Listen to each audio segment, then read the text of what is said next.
if I could think of a way to describe like the best weed, it was just like that gooey, like sticky, like the actual drip of the plant. Yeah, that was like my like. Disciplined stoners. What's your discipline? You a stoner? That's cool. So are we. I'm high a lot. It's weird to finally say that with pride. I'm high a lot. This plant just helped me chill out. Found focus. Found confidence. All of a sudden I was productive. Less protective. More progressive. Yeah, we talk about stuff like I'm a next sommelier. But this is about a medicine, baby. We wish everyone a mindful life. It's been a helpful tool for us. Whatever the route to peace, it's each individual's journey. And the more we communicate, maybe we can all help each other out. Love and light. Welcome to Disciplined Stoners Podcast with your host Ellevan. And my name is Winnie. And we are the gateway drug to mindfulness. And welcome back to another episode of Disciplined Stoners. I'm your host, Ellevan. My name is Winnie. And we are the gateway drug to mindfulness. And today, oh my God, this is the heat. Imagine if you had an interview with LeBron in college. This is the heat. Okay, let me tell you, when you wrote this. No, I didn't. Our next guest, okay, is Josh Rutledge, founder of the Drip, Lush Cannabis, Slurpees, Legacy Crops. Josh is a multi-award-winning legacy cultivator with deep roots in cultivation leading back to the late 90s. A genuine love for the cannabis plant has inspired Josh to build multiple businesses and brands in the cannabis space. From retail to flower brands to consulting, Josh is on a journey to share his work on the global stage. Hey! All right, Welcome all right. to the Get show. get your joints up for my man. Well, Josh. thank you for that. Blessings. Thank you for that. coming on. No, but for real, for a minute, it is, dude, what you create is amazing. Well, thank you, Yeah, man. we're just like a little bit. I'm so happy to have you on. And It is. we're we're girls fans and boys. for sure. We want to highlight and cover not only people that kind of put their whole neck on the line and proceed with their life, with their dream and their vision, but someone who you can just tell cares. There's no replacing care. This is making good music. This is putting everything into it. We're so excited to figure out how you do this and how your life works. Thanks for being here. Yeah, bro. Appreciate you guys having me, man. Love, man. Yeah, it's just a work of passion, you know? Like, the results always are going to speak on the amount of work that goes in, right? And it's a lot easier to put the work in if you just truly enjoy what you do and wake up every day and like it's not, you know, it's never like, I have to do this or I have to do that. It's like, sweet, I get to go to the greenhouse today and see what the new genetics look like. I get to go, you know, to the flower room that's coming down next week and see what's popping in there, you know? Like, so it's... Have you always been like that? Because I have a friend who, this is kind of getting heavy really quickly, but I have a friend who lost his wife to cancer. And he, after that happened, he started changing his wording from I have to for everything to I get to. And so when you were just saying that, like, I get to do this, like, have you always had that mindset? Gratitude, bro. No, but yeah, you're right. You know, it's coming from a place of gratitude. I kind of figured that out. I don't know when in my life I figured that out, but you know, coming from a place of gratitude will always bring happiness. And I got a 13-year-old daughter.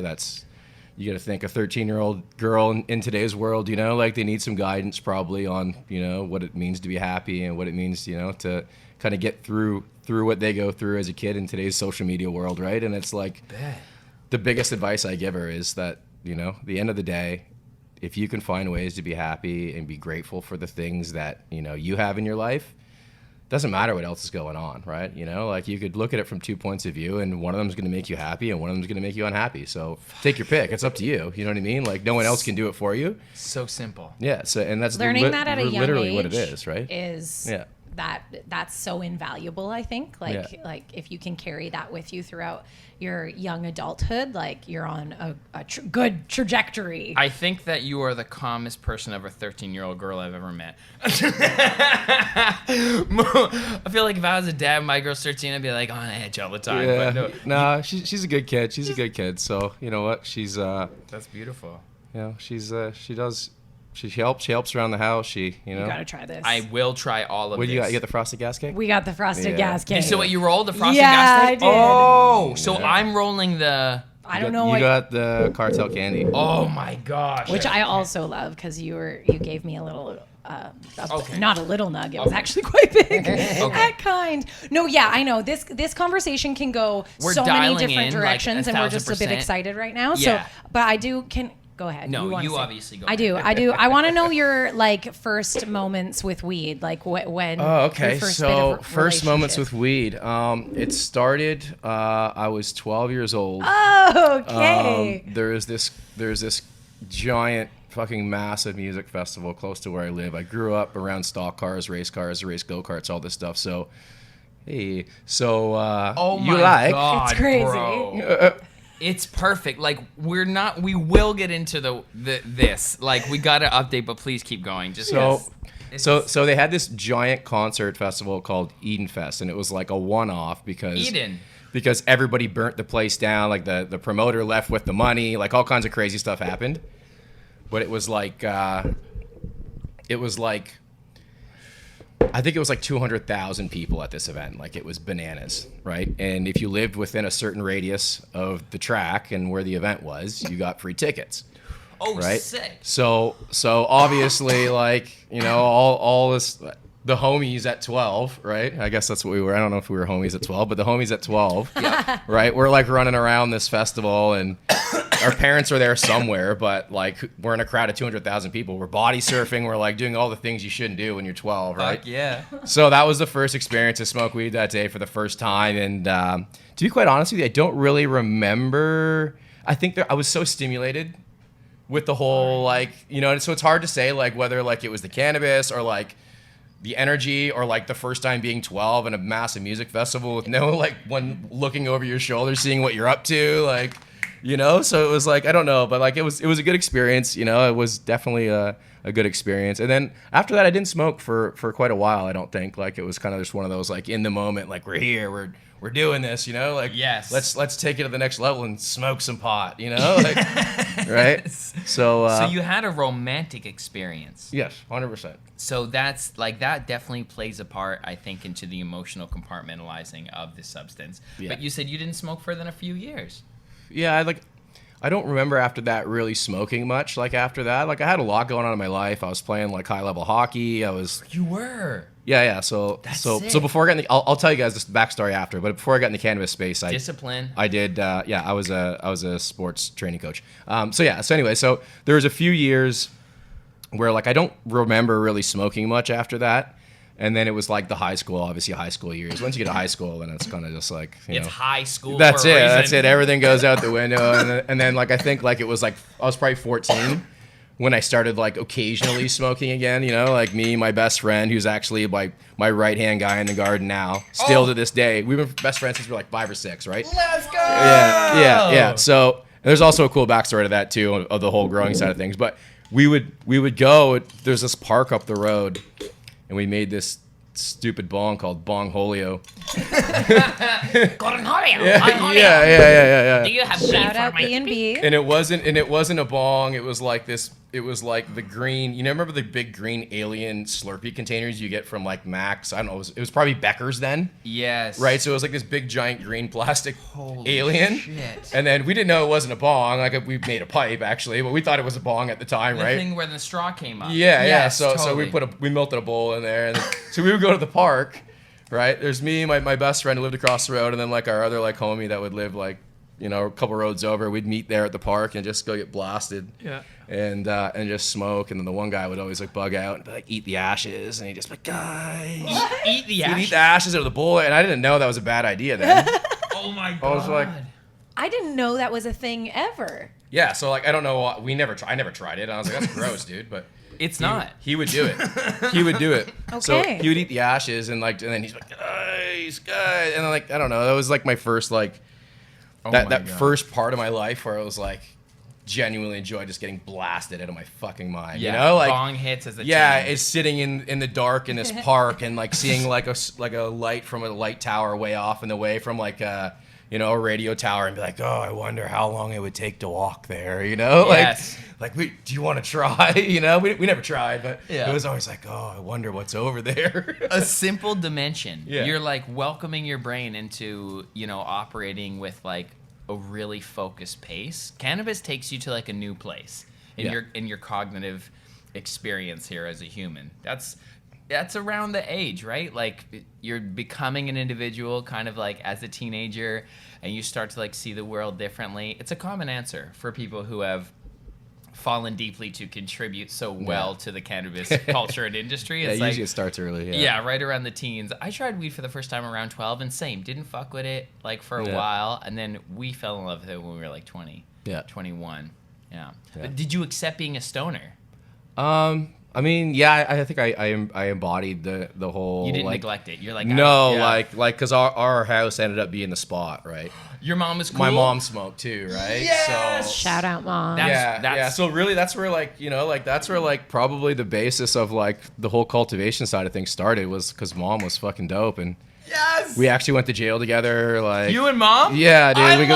We got popped when I was 18. I was cultivating in the house, and it was nothing major, bro. It was like a little closet, but like some things went down, and then we had someone staying with us that like told me he was on his own reconnaissance. If he shows up for his court date, he's fine, right? I'm giving the guy a roof to sleep under for a bit, and then they show up looking for him. And then one thing led so me and Mom went to jail like 3 days before Christmas together. Oh my God, Christmas! How long were you guys in?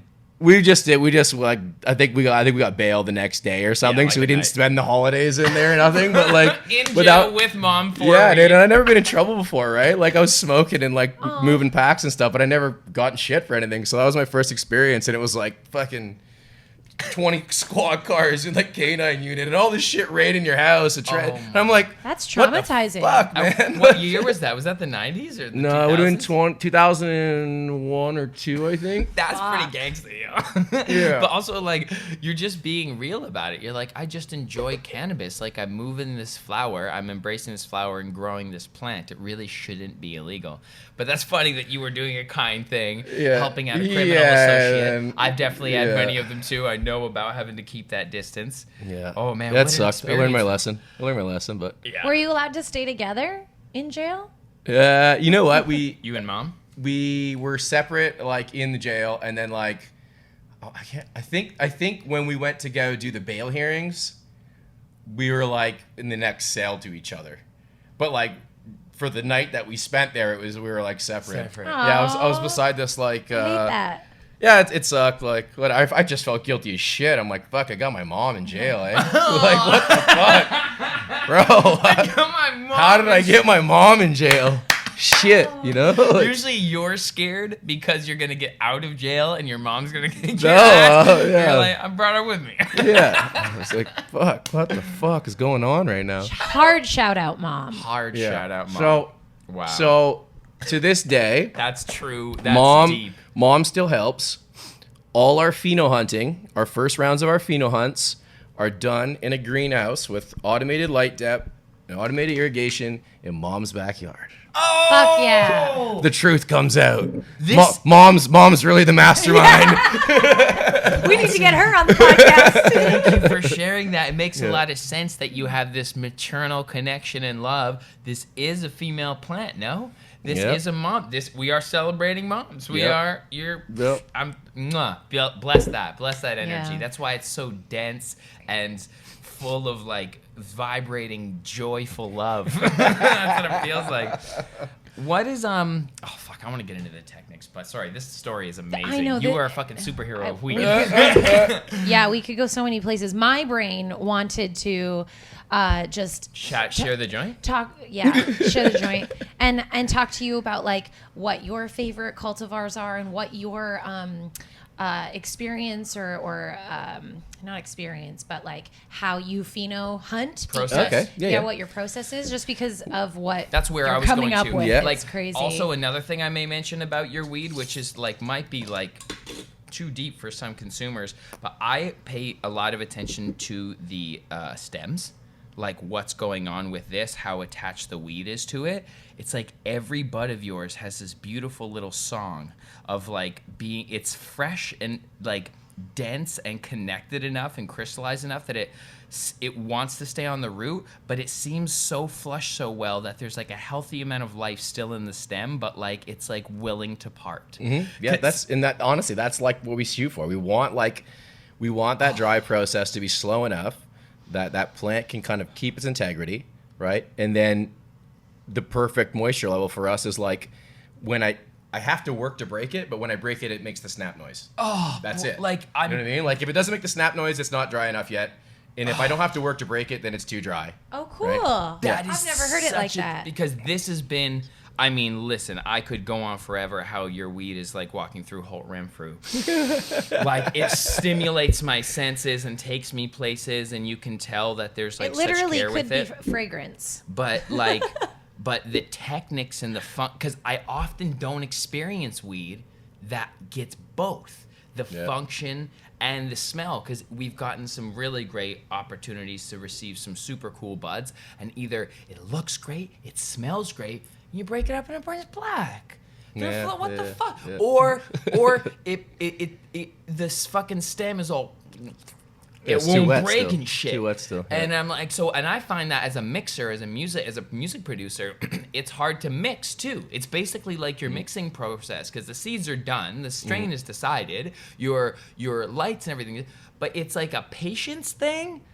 Like, and it's like you get it just to the right point where it knocks, but it doesn't like scrape your ears, and like We dry for 21 days.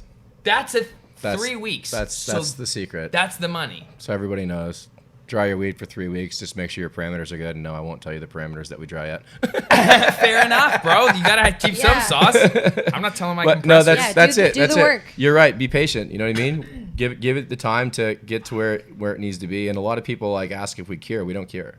I do no curing process. It all happens in that 21 days. If your environment is dialed in your dry room, the cure process happens while it's drying.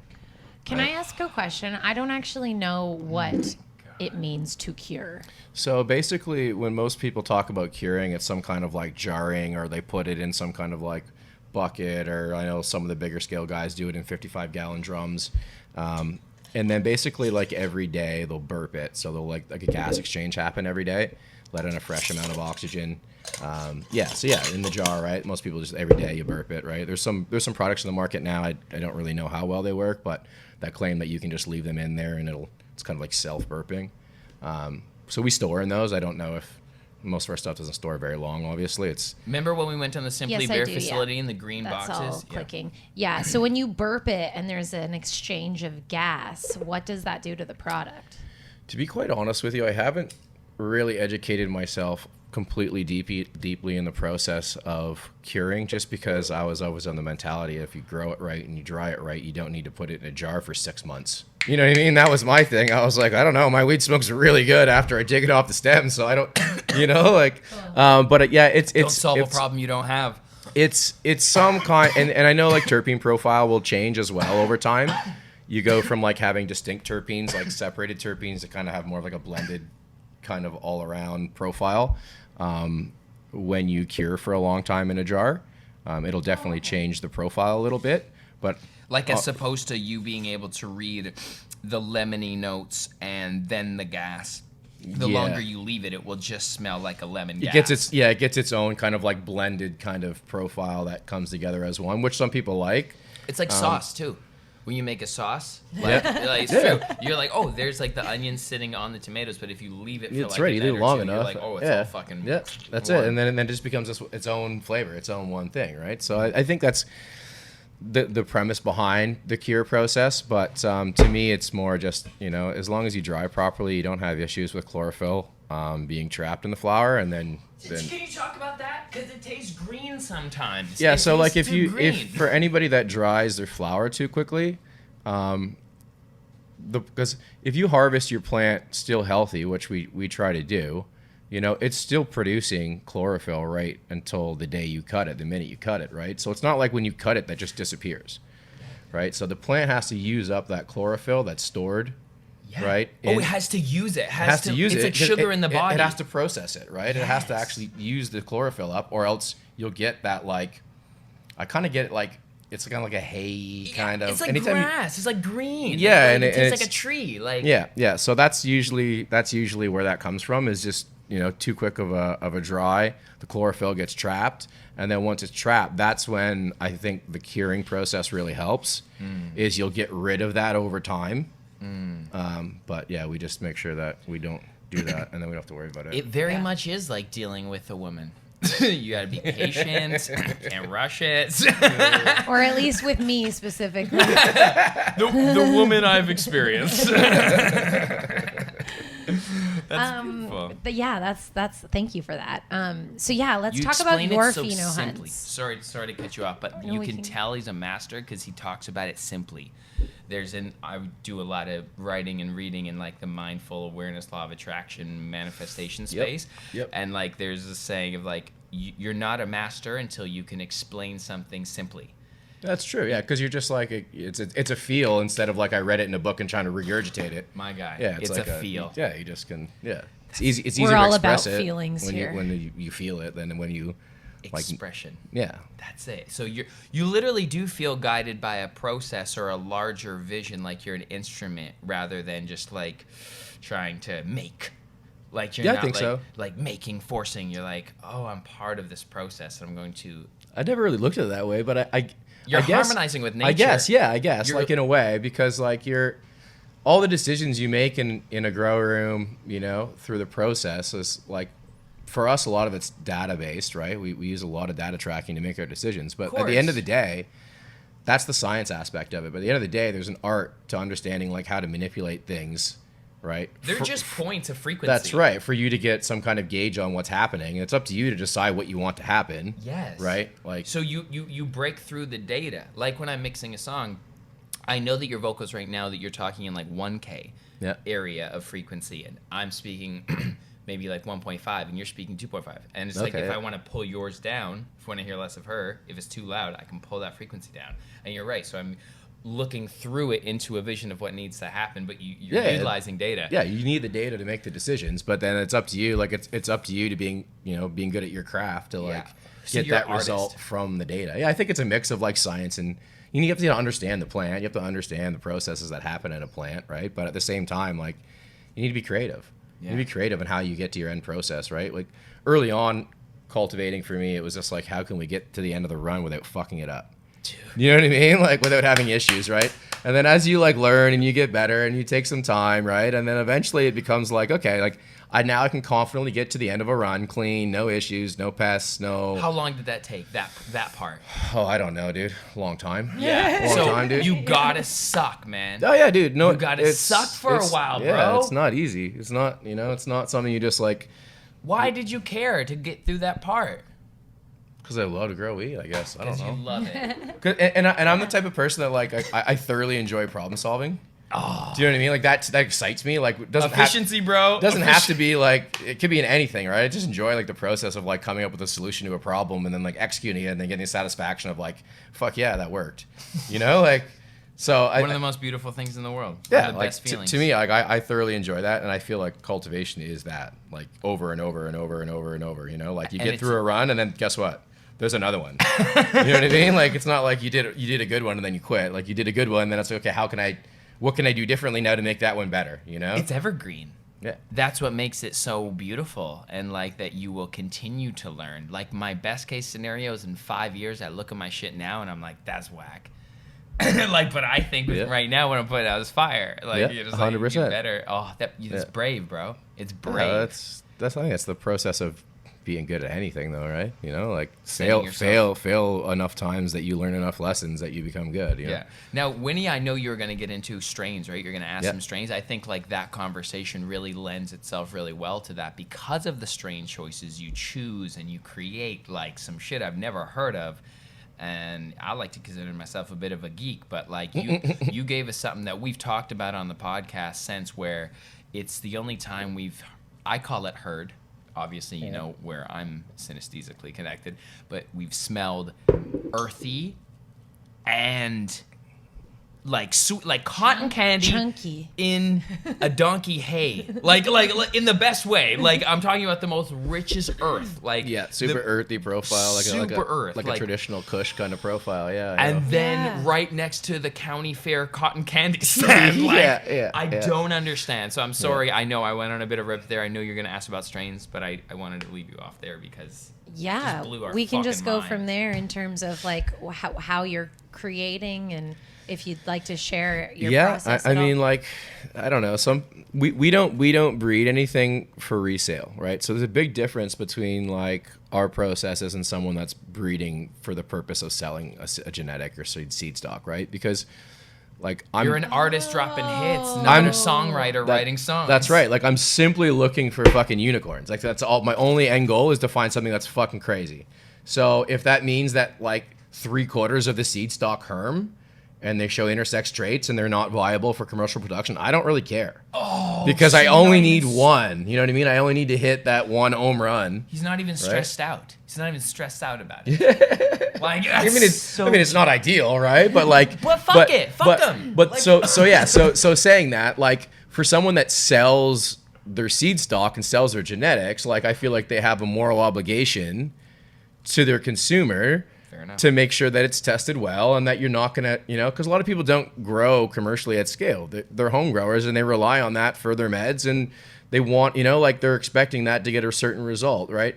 And if the whole tent, you know, they say they have a grow tent at home for their 4 plants and I give them some seed stock and it's not stable and it hermes on them 3/4 of the way through flower, well, that took them, you know, probably 3 months. Yeah. Right? To grow that batch of flour. And if it turns out shit for them, well then, like, but you have the freedom to that just sucks. play. Yeah, I have the freedom. We're like, I don't care about any of that. So all I do is look for flavor profiles, right? And then go, okay, well, that one's super cool. Like this one's super cool. I wonder what it would be like if we just slap them together and make something new, right? And so like really like it's our processes are not like anything fancy or crazy. It's more just like, hey, like this one's good. I like this one. I really like how that one grows. And let's put them together and find out what happens. Bro, I can't believe the overlap between us in so many capacities, just because like the way I produce music is like that genre bending. It's like, I don't care. These jazz drums are neat. This gangster ass southern synth pleases me. I've not heard them together before. It is a little weird and awkward, but also I've established a place where I can take that risk. But if I were producing for someone else, I wouldn't take that risk because I know they couldn't meet that beat with what I can do. I'll like, I'll take it from there. Like, you know what I mean? Like once this beat is awkward, you're like, oh, nice, I got it. So you can carry it. Yeah, you got the freedom. It is like, I agree that it's not fancy or whatever, but it is curation based on all of your experience and knowledge. So like that's where I think it's more like a time commitment. You know what I mean? Like to come up with something new, right? Like you can hit it in your first one, but realistically, it's probably going to take you a while. So like that frosted gas cake now, we've done a full breeding run with that one, right? So then there's a bunch of stuff going in the next greenhouse run that's coming up here shortly. That's crosses of that one. It's crazy.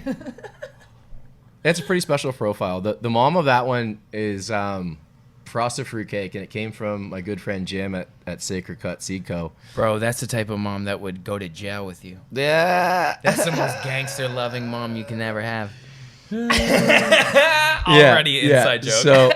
So the mom's a frosted fruitcake, and that one's won multiple Karma Cup awards. We won one with it. And you know, and they gave me permission to do some work with it, you know, for my own personal collection, not for resale, obviously, right? So yeah. Oh, really? Yeah. Karma Cup, sir.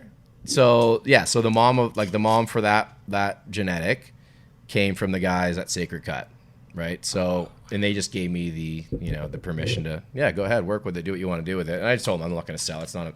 We're not making seed, you know, for resale. We're not a seed company, right? We just want it for our own personal collection so that we can look through more stuff, and they're cool with it. So so we did a lot of work with it, and that's like, you know, like the next kind of generation away from that mom plant, right? And then and that would be 2 generations away for this batch, right? So we'll see, you know, if some of the characteristics that we found from the frosted fruitcake come through into the 3rd generation. They do really well in the first. We'll see if they come through in the second and then in the third, because it's that terpene profile is super unique. Sorry, just to clarify for some folks about the growing. So when you say generations, are kind of like harvest crops? No, so from like breeding standpoint, so like we made the first batch of seeds from the frosted fruitcake. We back crossed it to wedding cake.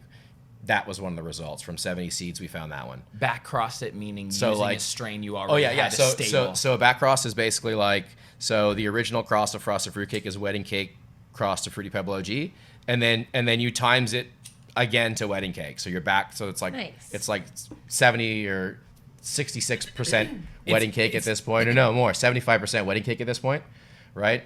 Got it. So it's like if your mom's Italian and Greek and your dad's full Italian, you get like 75. You're an ITAL back cross. Yes, sir. Yeah. I am actually. ITAL BX1. Okay, I like that. Oh, that's so sick.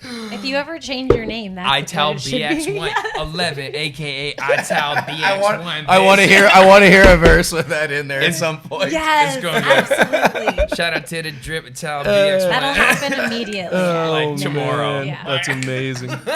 That's fucking hilarious. So good. Okay, that's so interesting. So basically, yeah, like the process for us is more just like a time thing, you know, as much as if anything, right? It's like to make the seed stock, right? You're taking up space to make the seed stock. So you make the seed stock, it takes some time, you know, and then you clean up the seed stock, and then, you know, you germinate and run all the seed stock, and it takes just to get to that pheno there was a 2-year process, right? For that frosted gas cakes. From the time that we made the seeds to pop them, right? And then go through 4 rounds of testing and narrowing it down every round to get to like the final keeper. Like it's a long process, right? It's not a hard process. I mean, if you grow weed, it's just growing weed, but like you have to be patient. It's not like you're just gonna do it. And like we had an offer recently for an artist. Cool. This is so cool. For an artist that wanted, you know, is thinking about doing their own strain, you know, to take on tour with them, whatever. And have their own, you know, their own flower. It's like their own kind of thing, right? Super smart. And they wanted it for the fall. And I was like, okay. So I want to give you guys a little clarity here. Like, we can't even make the seed stock by the fall, you know, let alone hunt the seed stock and then. Magic Man. Yeah. So people that don't understand, like it's a process, right? To find something, like, you might get lucky and pop 10 seeds and find something really good, you know, but like it's, you know, it's a matter of numbers, a numbers game, right? Get through enough gear, you'll find something cool. So that's the first time where I understand why it's called a pheno hunt. Yeah, because literally we fit usually 300 plants in this greenhouse, which we have a license for, by the way. Sick. Nice. FYI. Yeah, I wasn't gonna for ask. all those watching the show, we do have a license for those 300 plants, so we're good. There's no, you know, we don't get off. we don't get ourselves in trouble around here. So yeah, but like there's 300 plants in there, and they're all, you know, brand new. We never seen them before, right? So then it's just like, you know, that. Are they clones or? No? So ideally, we like to hunt from clone. The greenhouse, what we found, just because we're doing it at such scale, to hold that many clones for that long, it's just a long process. The plant count would be really high. Mm-hmm. So what we do is we just run them right from seed. Okay. And then just take, but usually, yes, we run from clone. Usually we do, for indoor hunting. Mm-hmm. Lot truer representation of what the like final, you know, product's going to be from clone than from seed. Okay. From seed, you're going to get like different growth patterns. You're also going to get different bud structure. The one thing I find that stays pretty consistent, which is good for us, is the terpene profile. Really? From seed to clone doesn't change much. Doesn't matter. Wow. So. Okay, but sorry if this is a little harsh of a turn, but you were saying that like generation to generation, the terpene profile can change significantly? Yeah, so like this, so in that one, the frosted fruitcake profile comes through really good, right? Now, when we make another cross it to something else, the next round, like if you look at, I can't remember the name of the actual. There's like a graph funny enough, I did like a project on this in school or something when I was younger, and I got in trouble for it. They wouldn't accept it. It was like the major like. You want to hear something? I don't have my grade 12 because I did my major assignment of the one credit I needed on breeding fucking weed. Oh my god! So that was basically That's some bullshit. That's you following your path, and basically the system saying we don't understand. How to I mean, you gotta think quantify it's pre-legalization and you're in high school, so I mean, I can understand why they're not like overly thrilled about you trying to present to the. They should identify. You should go back to that high school now and be like, give me my Check fucking that diploma. out, bitch. No, bro, I dropped out of high school too. It fucking doesn't matter. I did. You didn't. But like, I think that teachers should be trained in one thing thoroughly, and that's to identify passion. It's like I was writing. I wasn't doing their assignments, but I passed all the tests. Yeah, that's how I was And too. they hated That's it. how I would grade like a 90 on the exam every time, Bro, and do no work all. Not even bring a book or a pencil to Nope. class for a full semester. Same. You know, like I get a quick rundown before we went in for the test. Like Yeah. mainly from my peers. Yeah. Like, what did they talk about in chapter 1? Thanks. What did they like? I would have hated you guys in school. I know, because we would have just went and chilled and smoked weed. I would genuinely study before like an exam or something. Like I would put some time in and actually For sure. make sure I have the content. But No, but I was writing. I was just writing rhymes. yeah, Now exactly. I fucking set a world record. Now you're you. Now we fucking got to do that thing, and it's a good thing that we had the confidence to keep going without the affirmation of the structure of the system. I agree. And that's why, honestly, we weren't really destined to be there anyway. So it's not that you don't have your grade 12. It's like you have beyond your grade 12. Like that was you saying, "Oh, I'm good. Like I'm gonna get off your little skateboard and hop in this Lamborghini." That's right. I don't need this system. Like I'm not gonna fit into it well anyways. So like I should probably just find my own path and figure out a way to make it through life without joining this club that you guys are all on. Like Yeah. So that was kind of You had that confidence from a young age. yeah. Did you play sports? Yeah. This is helpful in this, or you think so? 100%. I think 100%. so too. I played got- hockey, and I was generally like a captain or an assistant captain on every team I played on. You learn to be assertive. You learn to be helpful when someone needs help, and you learn to get your ass kicked and get up. That's it. You learn Right? to lose. You learn to win. You learn to like pick up the boys when they need some help. You learn to be there for. It's just It's one of those things at a young age that I feel like it teaches you so many life lessons. Yes. To play at a competitive sport, especially a competitive team sport. Yeah. Just the value of hard work in general. Like.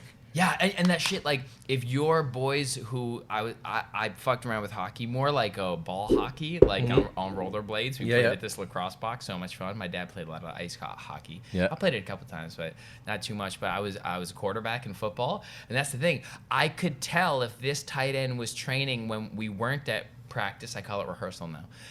Rehearsal practice, as opposed to this one was faster because I knew he was running on the off practice, and it's you can't even lie. You can't even I'm there for you now. It's like, no. Are you working enough on your own time to be good enough to help me? That's it. Yes. Exactly right. Yeah. I'm just realizing right now that I Responsibility. have done very poorly at sports, and I had no resilience as a young adult.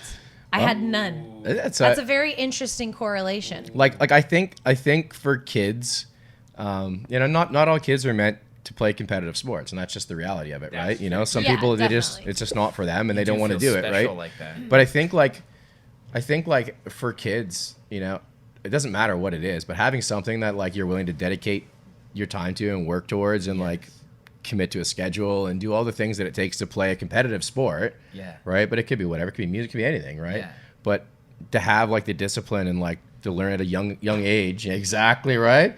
To learn at a young age, the epitome of the epitome of the epitome of a disciplined stoner, bro. learn at a young age to to put the work in, right? Like when you hit a shot because you practice.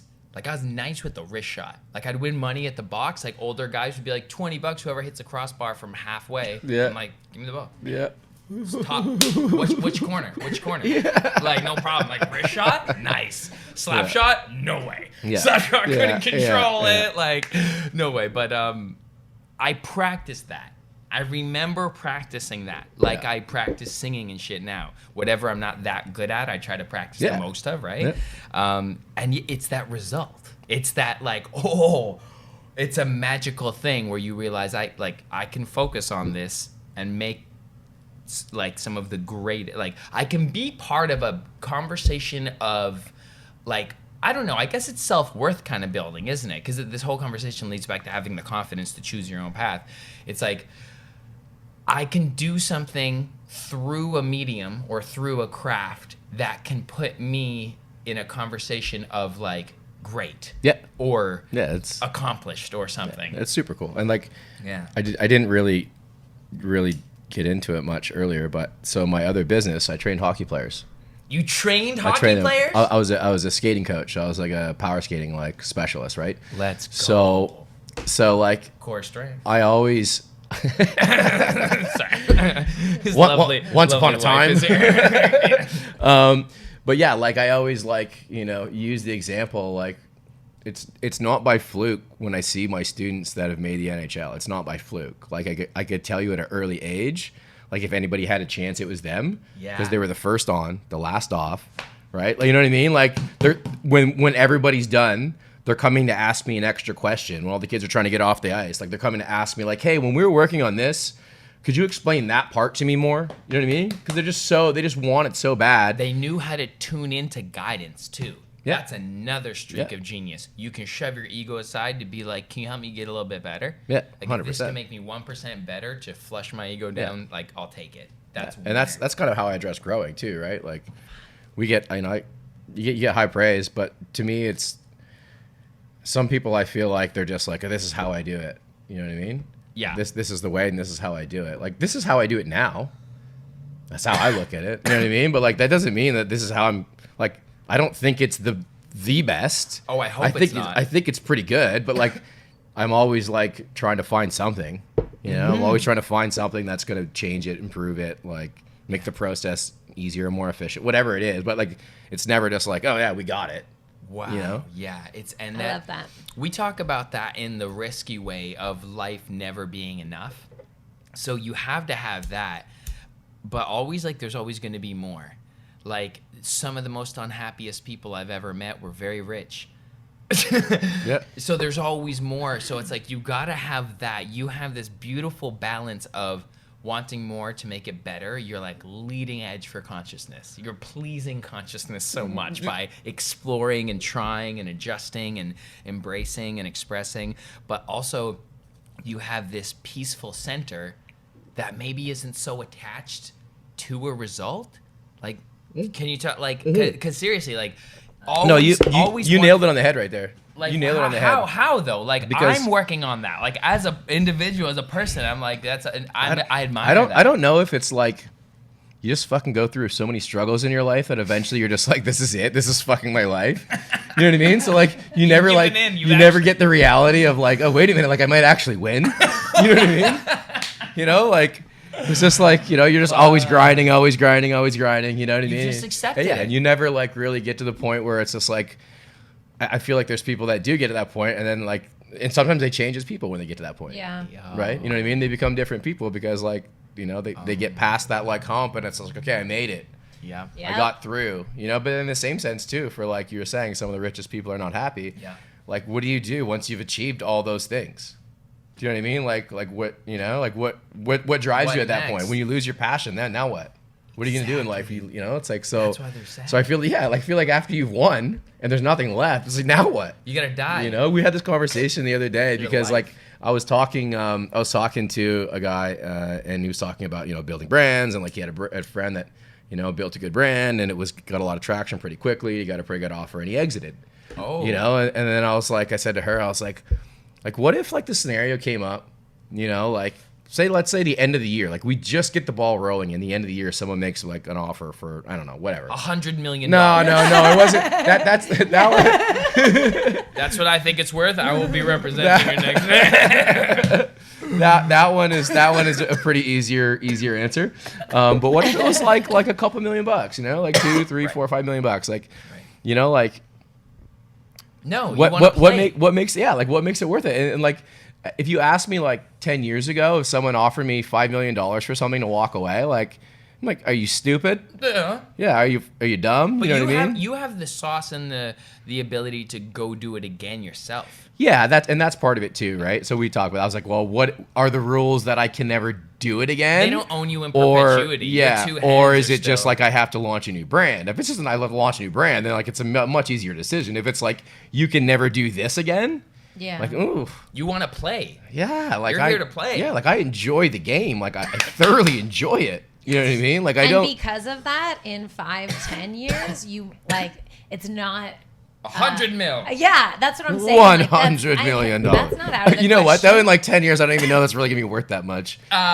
True. I know in Canada it's gonna be Like I can still eat red meat. You know, like that is gonna be extreme. Like I can afford a nice steak because that's gonna. There's no way that like organic meat isn't going to be like such a high end, like equivalent to $500 now.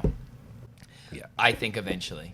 Anyway. At some point, I don't know. That's a whole nother discussion for another day. Whole other, yeah. Yeah, that's overwhelming. Let's get into what is coming on the market for the people. Dude, this is, let's brag about this. Like, this is insane. Okay, so the Flavour Club kind of originated from our legacy project with all the pheno hunting that we were working on. And we found like people wanted to try the new things more than the things that we thought were the most fire. Like we figured, because like it was that's like where we're at right now. Yeah, consumer culture. Yeah, it was like, hey, like it was like these are our 3 that are for sure winners, like for sure keepers winners, and then like here's this Flavour Club where you can just pick a bunch of random shit. We don't know if it's good or not, and like it outsold the best ones like 10-1. I swear to God. I was like, wow. Cool. Okay. So the consumer data right there, I was like, okay, so they'd rather variation and different types because consciousness is still exploring weed in that way. That's right. You want like a certain amount of like, I don't know what like uncertainty. A certain amount of uncertainty, to the experience, right? When at every experience you want like a certain amount of certainty, risk, and then a certain amount of uncertainty. Yeah. You know what I mean? And like each person. Like what makes them happy is a different ratio of those things. Some people it's like all the way uncertainty and no certainty. Yeah. Like your homie that like travels the world and like hasn't had a steady home for a decade, and you're like, oh, he'll last a year or two, and like now it's like, okay, he's still fucking going. And bro, that's my we're like dad. 40, eh? That's my dad. He's still on it, right? My dad's doing van life. He's in his 60s, happiest he's ever been. That's what I mean. So like for him, like what makes him happy is like the maximum amount of uncertainty and the least amount of like repetitive, like I know what's coming. Yeah. Yeah. For other people, it's complete opposite. Like some people in that scenario would just feel awful. Yeah, like, totally. Their like anxiety, mental health would be through like on another level. You know what I mean? Like. Right, they need that balance, or they need more, a little bit of excitement over here, but like mainly like. Yeah. I feel like I'm like 70-30, uncertainty to certainty. Yeah, I'd say I fall in that probably that same range. Just because here's what I've entrusted I can control. Yeah. Right there in that 30% is my behavior. Yeah. So my perception of the outside world, my perception of myself, and my action. Yeah. The rest, I think it'd be pretty boring if I knew. That's it, right? You know what I mean? What are you gonna do? Well, that's like, that came back to the whole like, what do you do when you're done? When you win, it's just like, I don't know now. Like, there's no, you got to do something else to try to win at, because I don't ever see myself in a point in my life where I'm like, meh, I'm done. Like, it would just be so boring. Because it's fun here. It's fun here. Yeah, we're having a good time. Yeah, with like some not fun moments, but then the argument is we wouldn't know what fun feels. Well, that's like it, right? Those not fun moments make the fun moment special, right? Do you meditate? Not like as much as I probably should. I definitely do a little bit of breath work when I kind of find time and motivate myself to really like dedicate some time to it. Why are you so calm? Why am I so calm? Yeah. Because I'm high. Because I'm high. Yeah.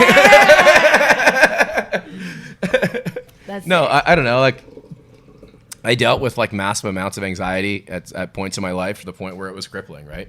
On medication, all kinds of other stuff, and I was, dude, the peak of it, I was teaching hockey, bro. Fuck. Yeah, I gotta go in the rink. I got 15 students, then I have all the parents, all the fucking coaches, and my staff, and I gotta put on a performance for an hour, 2, 3, 6 hours, and put on this like show, so like intense. Yeah, I put on this show like I'm the leader and everything's cool, you know, like Emotionally exhausting. oh, draining. Yeah. But then like at the same time, I'm like 3/4 of the way to a panic attack. Yep. You know what I mean? I'm like, so yeah. So there's a point in my life where I dealt with it a lot, yeah, I think. Did you figure out coping mechanisms? Is that or did you just change? I think I just learned to understand what was happening, right? You know what I mean? And then like, okay, like that's cool, you know, like, and then Just accept it. yeah, because when you go through like a point where it's just like so hard that it's like hard to even function in a day, and then you get to the point where like you've overcome that, then everything else kind of like, oh fuck, well this is easy. Yeah. You know what I mean? Like that sucked, you know, like this is like that was my context of life when I went through some rough times as a teen, and I like tried to return to school, and it was like laughable.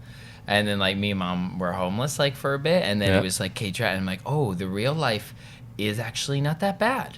Like if you face it like assertively, like not like a victim, like if you're like, oh, this is out of my hands, I can't do anything about it, whereas like, oh, instead of going to school, I need to now join real life because like I've seen a harder edge of it. So like having a job at 16 and like contributing to the household this is really easy compared to like being sucked into this circumstance that you can't control. Sorry to take a hard L there, but I'm just I very deeply resonate with that. That's the reality of it, right? Context. Like, why are you so calm? I don't know, because I've been not. Yeah. You know? Like, yeah. I've been on the other side, you know, like so it's I don't know. Yeah, and acceptance can feel like such like a cliche thing now, like with wellness being such a trend. Yeah. Just saying like you just got to accept it. It's like, man, it's hard to explain how to do that until you do it. You know, like until you go through it, or it's even hard after that. Do you think it's because it hurt too much? Like, so you had to find another alternative? I don't think so. I mean, it was just like. Because there's that theory that humans can't evolve until there's enough pain in a certain circumstance. Yeah, maybe. Might be. I don't know. Yeah, I guess you get to the point where it's like either you like fight and win or you don't. Yeah. Fuck. You know, right? That's so, awesome. Well, like, I know. You know, like Such a good attitude. this is the reality of it. You know, you can either succumb or you can like find a way to not, and you know, just battle through, right? So. Okay. Let's talk about what's coming on the market. Oh yeah, shit. We never even got to that. Jesus Christ. I was just gonna say though, like, bro. Oh, I love it. Do you have like a package to pack the bag, or we have one actually over there? I've talked about it, but like the little one. Yeah, the little guy. Yeah. So like I spend time in Los Angeles, and I'm really attracted to the marketing of cannabis partnered with art. Yeah. And I, as an artist, obviously try to prioritize art in everything I do. And I've just like... When those came in, I was so pumped. I was like, look how fire these little things are, you know? I was like, these are sick. I'm so blown away by how you've just like put that together. And like, yeah, please tell us about like how you know, I don't know, Is the this connection what we're between seeing in the presenting legal it. market? No, that one's Yeah. over there. Grab that one. Oh, that's still But really. but regardless, Thank you. like you have to work within the lines that Canada has like totally bent you over with, and it's hilarious. This is still really nice. Yeah, we tried to like do as much as we could. You know? It rings like what I see in LA, but even better, man. Even more Well, focused thank you. and refined. That's Absolutely. like we're like students of the California kind of market, you know. Like I fell in love with the branding game over there, and totally like and Jungle Boys. yeah, like dude, just all they that just cool shit it was they just do. because it was just so cool. Their you know? buildings It was just have like- murals on the side of it. They pay local yeah. artists to do it. Like it's just a good economy and weed, man. Like what do you want to do when you smoke weed? That's right. Look Yeah. at art. Like you want to like vibe out with a song. You want to like watch him. You want to take in art. So like, how did this come to be? Like, did you just find a graphic designer and tell him your thoughts? No, like the basis of the design was mine. Yeah, so I do a lot of branding work myself. Yeah, Of course so you do.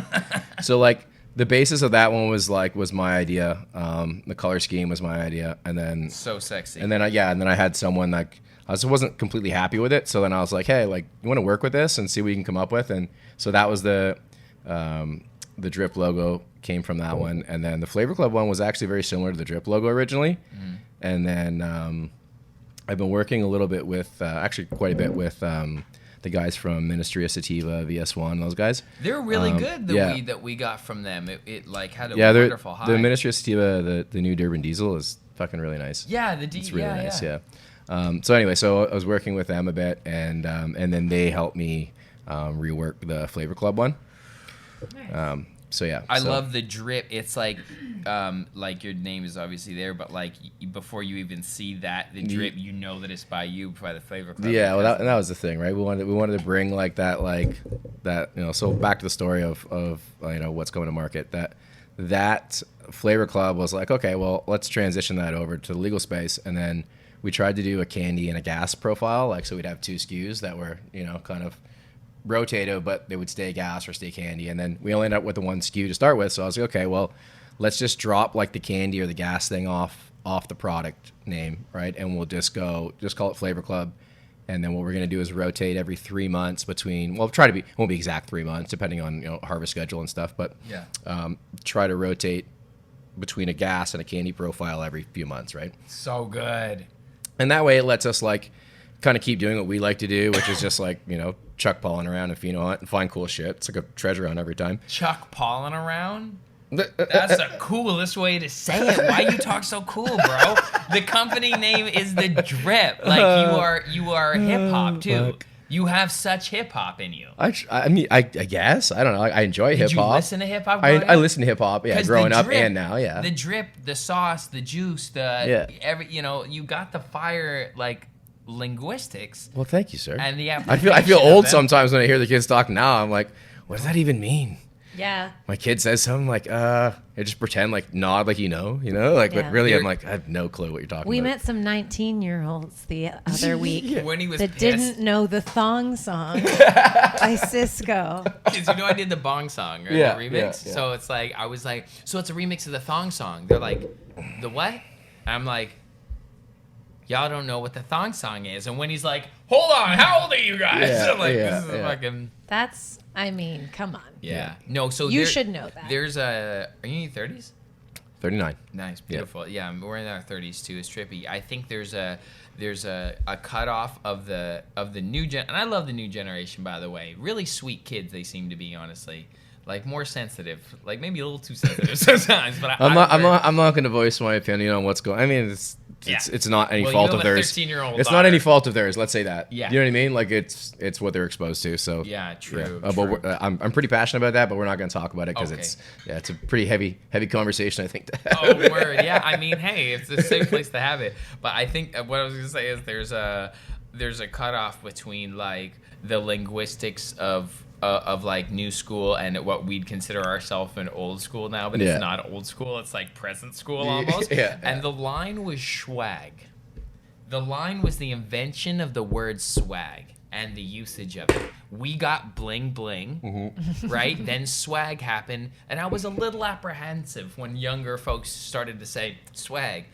I was like, oh no. Like, that's not cool to say, is it? And then they were all like, swag, swag. And I'm like, oh, no. And then gang happened. Yeah, right. I was like, oh, what?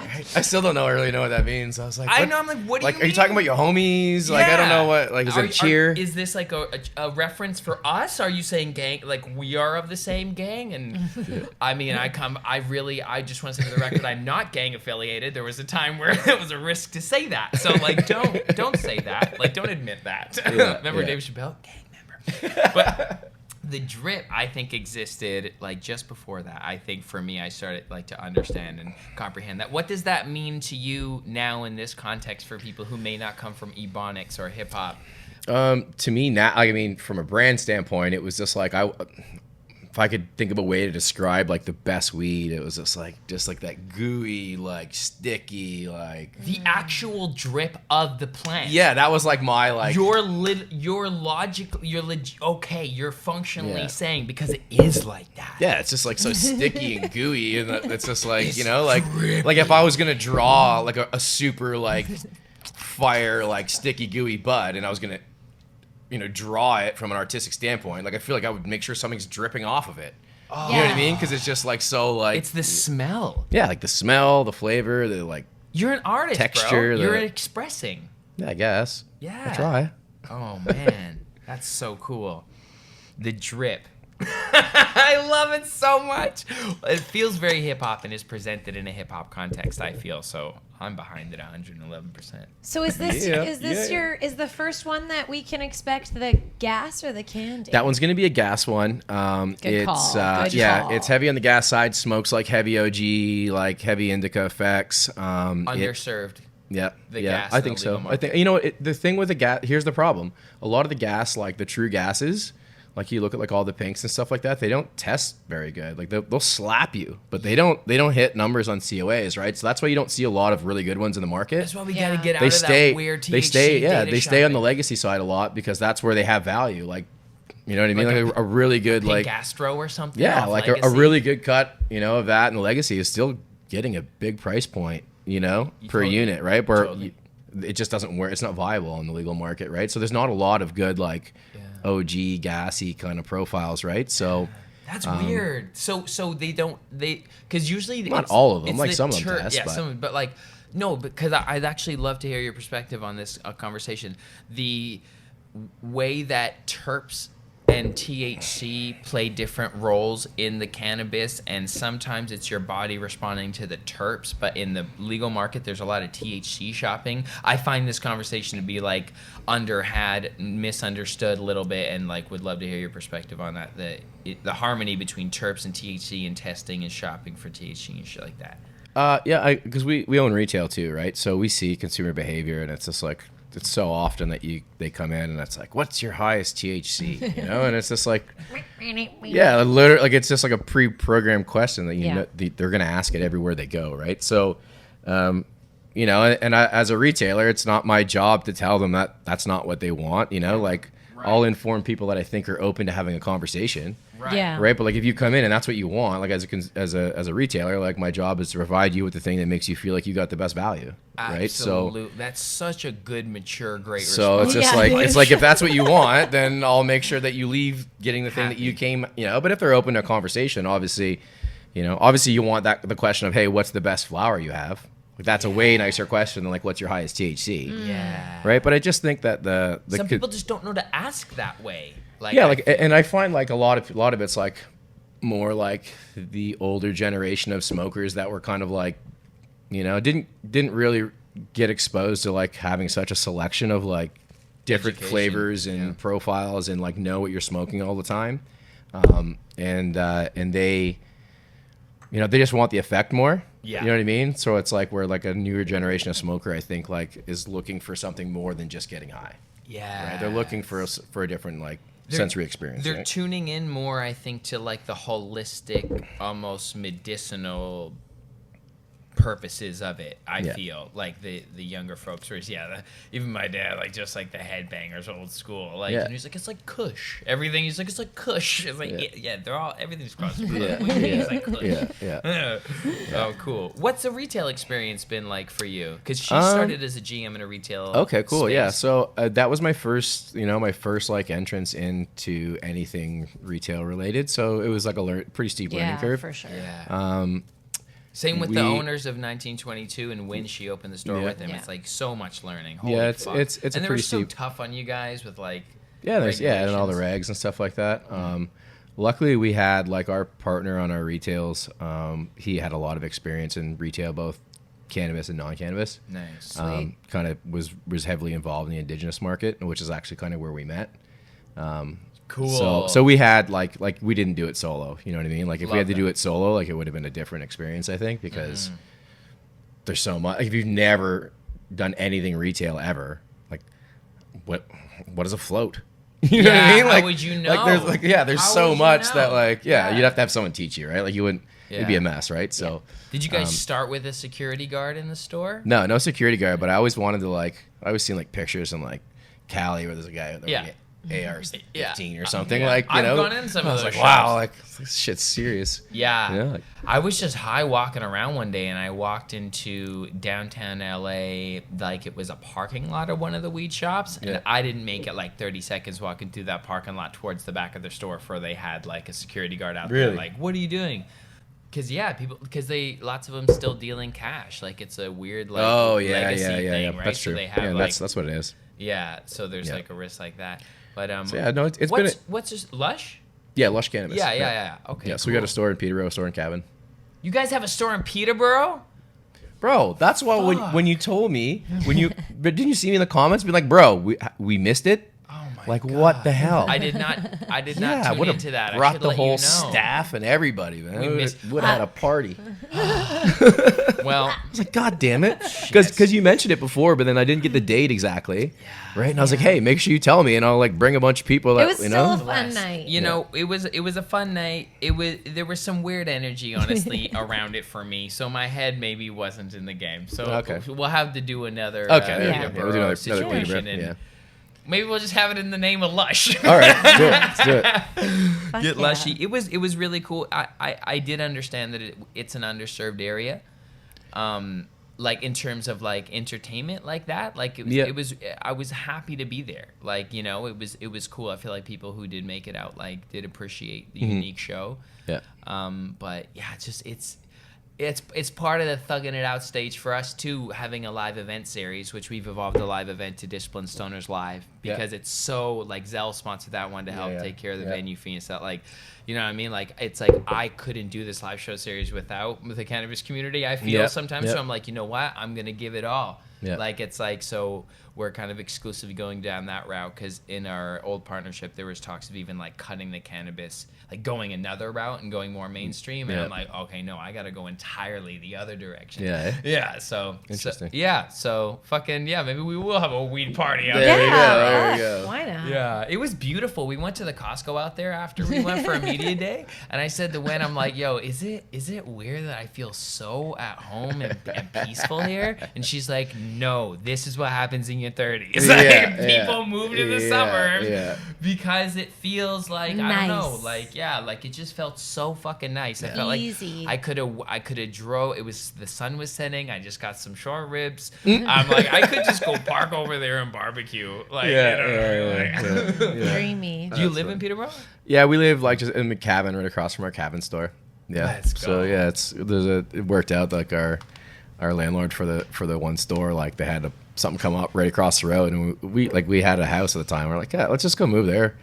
So we live across the road from the store. And you guys are in That's it great. together, you and wifey. Yeah, and I mean, like that, you know, That's so sick. I don't know how people like can do things like it's, you know, like Honestly. like can really push to build something, or like, you know, commit themselves to something that and keep a healthy relationship, you know, like, and if they're not in it together, because That's when we were talking at the party, we were chatting, and shout out Adam Broadcast who introduced us. As you started to tell me a bit, like, you know, like just like jumping ship and going in, I'm like, I resonated so hard with your story, because like so many parallels between me and Win, and sometimes it can be scary, like leaving jobs and leaving stuff and going all nose in, and you know, if you fall on your face, that's your fault, but if you fucking succeed and get that trophy, that's your fault. Like, you know, you know, I love that. I so admire that too, that endeavor. Good job. I don't know. I feel like if you're gonna like commit yourself to something and like go on a journey, you know, like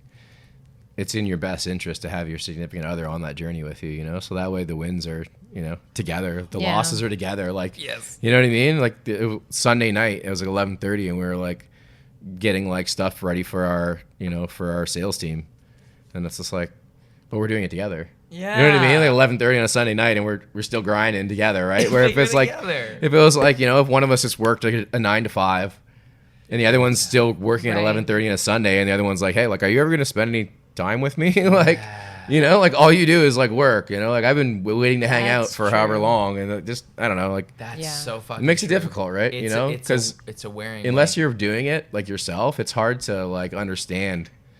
I don't know, like what it's like to go all in. Yeah, you're fully committed, right? There's not like, it doesn't matter what day it is or what time.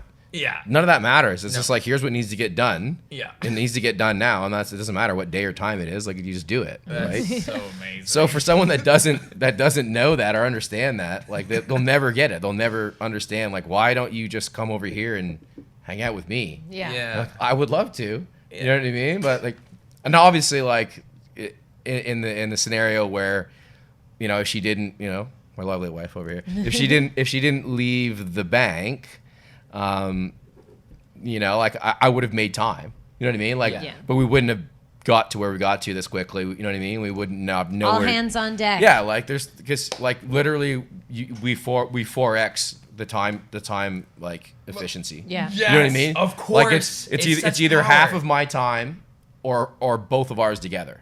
Right? So you're quadrupling on your output, you Seriously, know, like by and having two together. Honestly, Shit. the way you communicate and how much more time you spend together, it increases your relationship if you're like learn to be respectful with each other.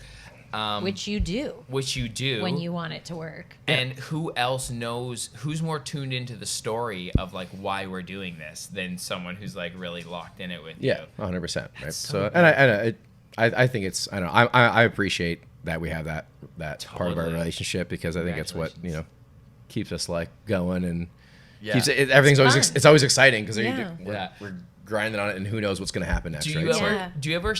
Do you ever spend too much time together? we haven't got there yet. Nice. No, we haven't got there yet. I love that. Yeah, no, that's why we got married, right? It's just like okay, like this is it. We you have. know? Like, We've gotten there. yeah. Winnie's better at taking distance than I am. Well, I'm a little more joined But in full than- transparency, for the first like how long, like 4 or 5 years, we didn't live together, right? So so like it was a That long does time make a of not difference. living together before we I decided moved to right live into together. her place. Yeah. I went from mom's to Winnie's place. So I think that probably helps too, right? You know what I mean? Like Yes. that, like I don't know. That's a lot of maturity building right there.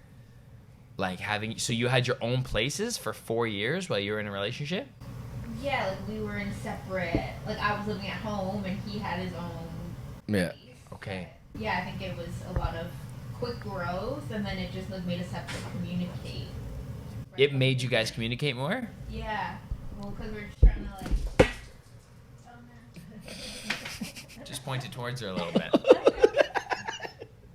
And then learning to communicate obviously is like the best thing for a relationship. Well, yeah. I mean, Big fundamental like beginning of our relationship was we were just trying to communicate like where we were to like make time, and then when we worked in the same time we just were doing it together. I don't know. I feel like our relationship started not in the most conventional way, but it was what worked for us and yeah.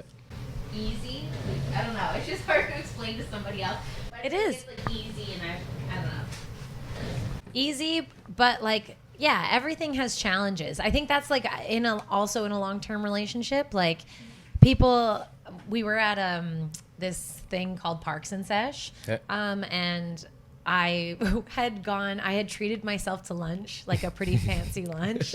And then I went to this event, and Ellevan came up to me and he was like, "Did you treat yourself to what's the place called? Côte de Boeuf. Côte de Boeuf lunch?" It's on Ossington, and like everything's overpriced, but everything's delicious. Yeah. And Yeah, it's just so it was good. really good. And she got And her I was hair like, done. Yes, and I got my hair done, and it was a day of me.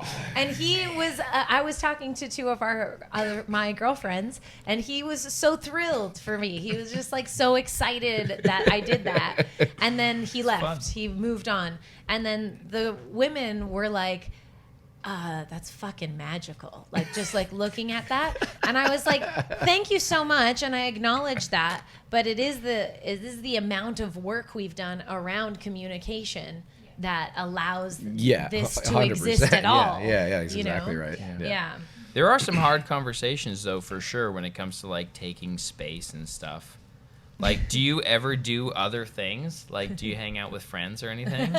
I want to say no because it sounds corny because like, he is My best friend. Like, if I'm gonna spend time when we're not working, Mhm. I want to do it with him, even though we work together all the time, anyways. Yeah, you guys are truly in love. As corny I would as say it so, sounds. yeah. Yeah, Winnie Yeah. has 2 best friends, and I'm not one of them.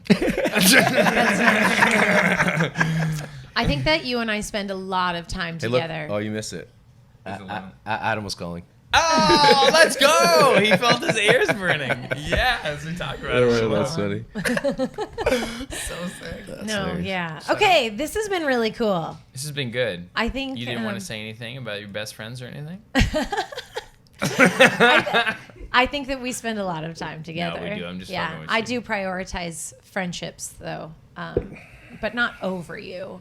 we've had this discussion many times. Sounds like she doesn't want to have it here. I'm just kidding. Anyway, I'm delightfully high. Me too. Bro, I feel so good. the cannabis that you create just puts me on such a wonderful vibe. It's like you've infused it with love.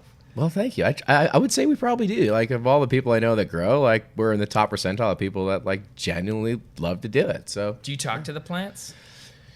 no, I don't. No. My one friend that, like, is my right-hand guy. He hasn't done it in our spots, but he would play, like, Shire music underneath his plants, and just, like, I would walk out in the back and check out his garden, and his Shire music's playing back there. I'm like, what the fuck is this, bro? That's It's like, cool. that's the Shire, man. They're vibrational beings, too. Yeah, 100% they are. Yeah. 100%. Oh, that's so good. Fuck. This has been so How good. can the people support you? Where should we find you? Okay, yeah. Go get that. Yeah, the drip.city on Instagram. Yeah, It'll be in the link below as well. And we'll be on OCS August 8th as our launch date. Yeah, and Congrats. and we never actually got the full lineage of the actual one we're dropping. It is an OG Kush Grape Ape crossed to Skittles. Oh! Yeah, so it's a heavy OG leaner, like gassy smoke, indica effect. So yeah, that's the first one. I cannot wait. Congratulations. Congratulations on everything you got going on. Thanks. Thank you for sharing your attitude and perspective with us today, bro. Yeah, bro, appreciate That was you guys. so beautiful, Appreciate man. you guys, yeah. man. Oh, more good Yeah. things to come. We'll have to do a drip 2.0 update. Yeah, Yeah. we'll circle back through and Yeah. and I don't know, when we We'll get the get you. when We'll get you on Yeah, this. we'll one. have when we get the $100 million offer, then we'll have, Celebration! You heard it here first. Yeah. Blessings. Subscribe, tell a friend, tell your mom, be kind to your neighbor, send nudes, but only to people who you're allowed to. Fuck yeah. All right. Bye.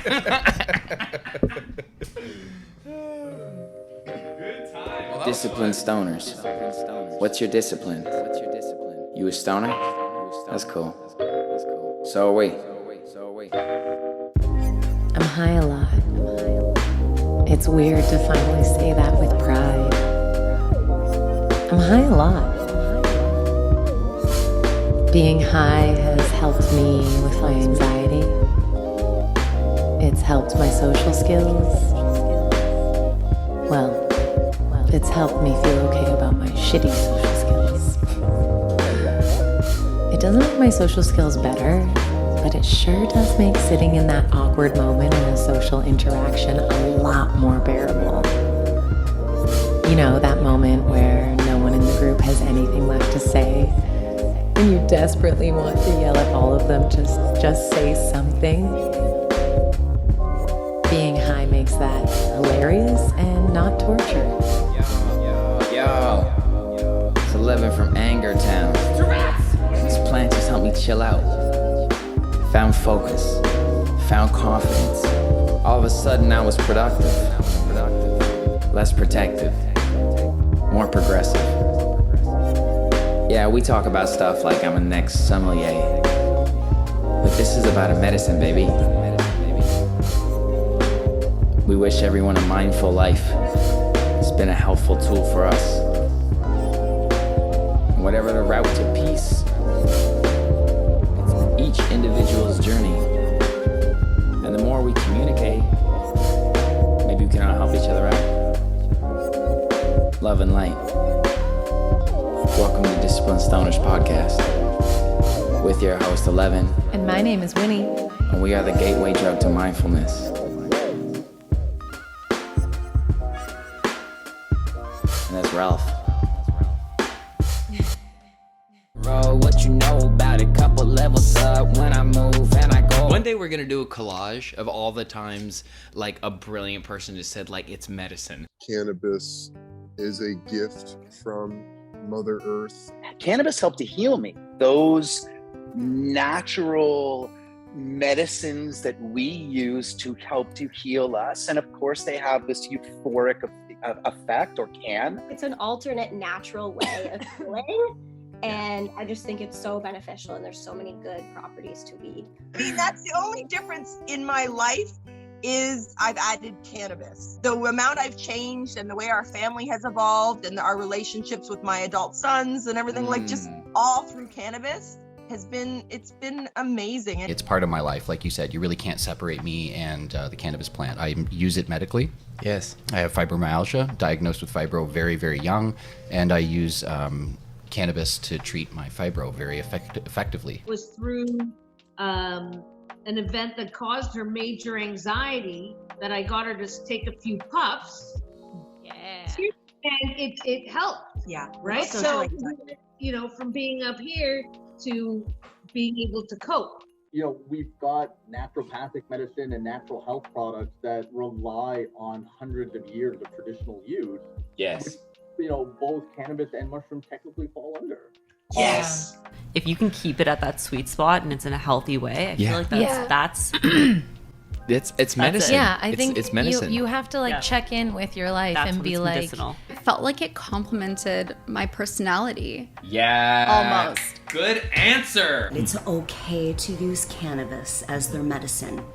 They no longer deserve to be in classrooms and hear that they're using drugs and they're bad, when this is medicine that is saving their lives. Yes. I mean, I would never put anything on the market that I wouldn't give to my mom or my grandfather. Those strains are fantastic for pain management, nausea. This helps with pain management. And I feel fantastic. Like I feel great. Do I attribute it to cannabis and cannabis oil? Absolutely, I do.